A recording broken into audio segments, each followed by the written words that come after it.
104.7 The Cave, Mike the Intern on the phone and in the studio this morning with two friends of mine I have known since I started at 104.7 The Cave as an intern. Malcolm and Dano, both of these guys got together, wrote a book called The History of Radio in Springfield, Missouri.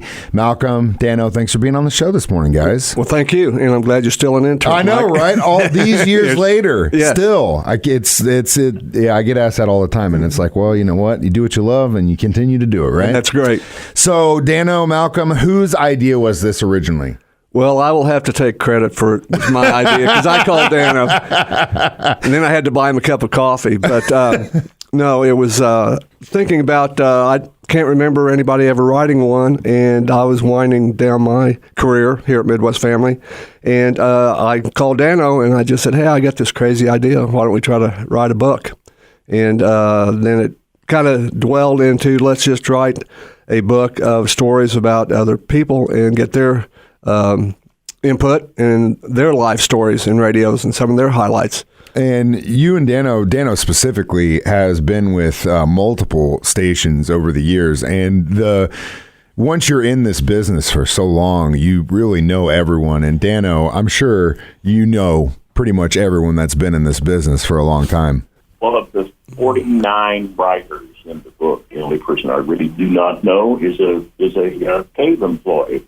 I don't know your midday guy. Oh, Joe Weston? Yeah, well, for you guys, it's so funny also because Joe works and does a lot of stuff behind the scenes, so that's probably why. But it's funny because you both worked for Midwest at the same time for years when he was with Q102 doing Resurrection Sunday over there for years and years and years. Yeah. But you weren't in on Sunday. No.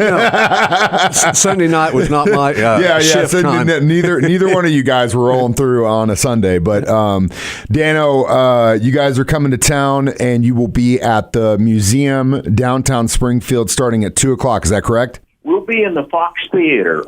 You can go to the museum anytime. We really would love for you all, every listener out there, to bring a friend to the Fox Theater, where as many as, are you ready for this number? 36 of the authors of this book who wrote stories may be there. We have verbal commitments from 30 of them. Oh my goodness! So we're going to have to really compress a lot of things into some time. But the book sales are going well, and we're really proud of the book. Some of the stories in there I can't read them because they make me. Well, I'll be honest. I'm an old man. They bring tears to my eyes, and others make me laugh until I get down on the floor. And we're just really proud of the book, don't you think, Malcolm? Oh, yes, very. We've received a lot of compliments, and like you said, book sales are going great. And I think besides getting a book autographed Saturday afternoon, just to meet up with Woody and Janet and Summer and Mike the Intern and tell old stories and let the listeners let the on-air talents know that they listened to them for years and really they played a very important part in their lives. I'll have some names on you, if I could.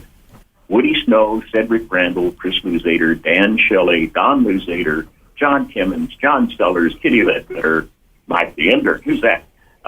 Curly Clark, Wayne Glynn, Ned Reynolds, Summer Stevens, and I know I'm going to offend somebody by leaving them out, but we don't have so much time, but that's just a few of the people that have made commitments. Come by and see them. Get their autograph and relive some old times and some new, because I think 14 of these people, maybe 16, I've forgotten, are still, including you and Ned, are actively on radio today. Absolutely. We will be seeing you guys down Fox Theater this Saturday starting at 2, where you can get your copy of The History of Radios in Springfield, Missouri. Malcolm, Dano, thank you guys for stopping by the show this morning. Hey, thank you, Mike. Appreciate it.